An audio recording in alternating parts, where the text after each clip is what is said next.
Welcome back to Melvin's Tales from Venice Barbershop. I'm John. By now, if you've been listening, you know that things around here have gotten complicated. We've dealt with mutant crows. We've dealt with a locked bathroom that nobody remembers locking. We've accepted a customer who doesn't actually get haircuts. But this is different. This is something that's actively here, actively present, and actively hiding from us. Melvin came to me with a problem that's been keeping him up at night. He said, "There's something in the supply closet." I asked him what he meant, and he said, "I hear sounds, shuffling, movement, sometimes breathing, but every time I open the door, there's nothing there, just supplies." I told him it was probably just the building settling, or maybe pipes, or the AC unit. You know, rational explanations for irrational sounds. But Melvin said, "No. I've been documenting this for 2 months. The sounds happen at specific times. They follow a pattern, and they only happen when nobody's looking." He showed me his spreadsheet. Of course he did. Melvin's been tracking every sound from the supply closet. Time of day, duration, type of sound, who was in the shop at the time, and whether anyone else heard it. The data is meticulous. And, according to Melvin, the sounds happen most frequently between 2 p.m. and 4 p.m., always when at least 2 barbers are occupied with customers, and always when nobody's facing the closet door. I asked him what he thought was making the sounds, and he said, "I don't know, but it knows when we're watching." That's the part that freaked me out. Not that there might be something in the closet, but that it knows when we're watching, that it's aware, that it's intelligent enough to hide. Melvin said, "I've tested it. I stood facing the closet for an hour. Nothing. Complete silence. The moment I turned around, I heard shuffling. I spun back around, opened the door immediately. Nothing. Just towels and shampoo bottles." I told him maybe he was imagining it, and he said, "Sam heard it too. Last Thursday, he was cutting hair, and he heard something fall in the closet. He went to check. Nothing was out of place. Everything was exactly where it sat. Should be. Now, I'm paying attention to the supply closet. And yeah, I hear it too. Shuffling. Movement. Sometimes what sounds like something being dragged across the floor. But every time I open the door, everything's normal. Supplies stacked neatly. Nothing disturbed. Nothing out of place. Melvin's theory is that whatever's in there exists in the moments we're not observing it. He said, "It's like Schrödinger's cat, but reversed. It only exists when we're not looking. The moment we observe it, it collapses into nothing." I asked him if that was even possible, and he said, "I don't know, but I'm going to find out." So Melvin set up his phone to record the supply closet. He positioned it so the camera was aimed at the door, hit record, and left it running for 6 hours while we worked. Just a phone, sitting there, watching the door, waiting. At the end of the day, he checked the footage. For the first 3 hours, nothing. Just a closed door. Just a dark hallway. Then, at 2:47 p.m., the door handle moved. Just slightly. Like something on the other side was testing it, seeing if anyone was paying attention. Then, at 3:12 p.m., the door opened. Just a crack. Not enough to see inside. Just enough to know something opened it. Just enough to know it was deliberate.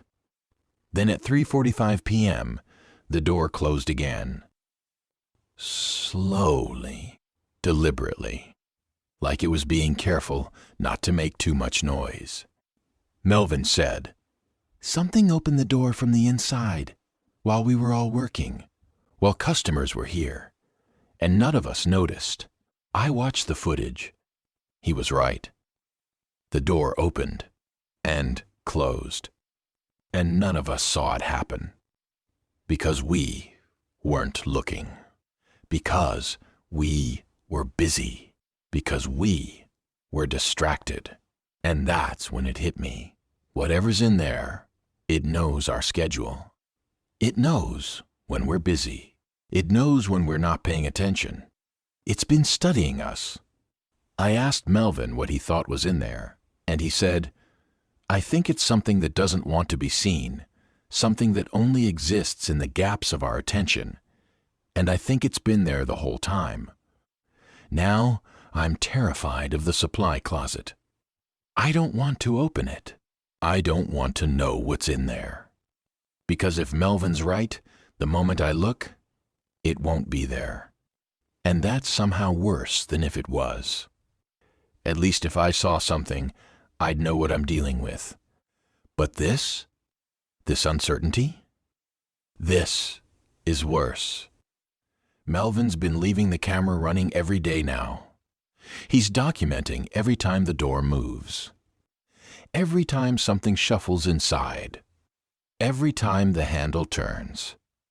He's building a timeline of its behavior. A pattern. A progression. He said, "I think it's getting bolder. Last week the door only opened a crack. Yesterday it opened halfway. Today it was fully open for 12 seconds before it closed again. 12 seconds. That's a long time when you're not watching. That's enough time for something to step out, to look around, to get a sense of the space." I asked him what happens when it stops closing the door, and he said, "I don't know, but I think we're going to find out soon." One customer asked what was in the supply closet, and Melvin said, "Supplies, and something else. We're not sure what." The customer laughed. He thought Melvin was joking. Melvin wasn't joking. Yesterday, I had to get towels from the supply closet. I stood in front of the door for a full minute before I could open it. A full minute. Just standing there, trying to work up the courage to open a door to a closet full of supplies. When I finally did, everything was normal. Towels, shampoo, cleaning supplies, everything in its place. But I swear I felt something watching me, not from inside the closet, from behind me, like whatever was in there had stepped out the moment I opened the door, like it was standing right behind me, just outside my field of vision. I grabbed the towels and closed the door as fast as I could. My hands were shaking. Melvin asked me if I felt it, and I said yes. He nodded. He said, "It's learning. It's figuring out how to exist when we're looking, and I don't think we can stop it. So now we just coexist with it. We hear the sounds. We see the door move on camera. We feel it watching us. But we don't talk about it with customers. We don't acknowledge it. Because maybe if we ignore it, it'll stay in the closet. Maybe if we pretend it's not there, it won't become real.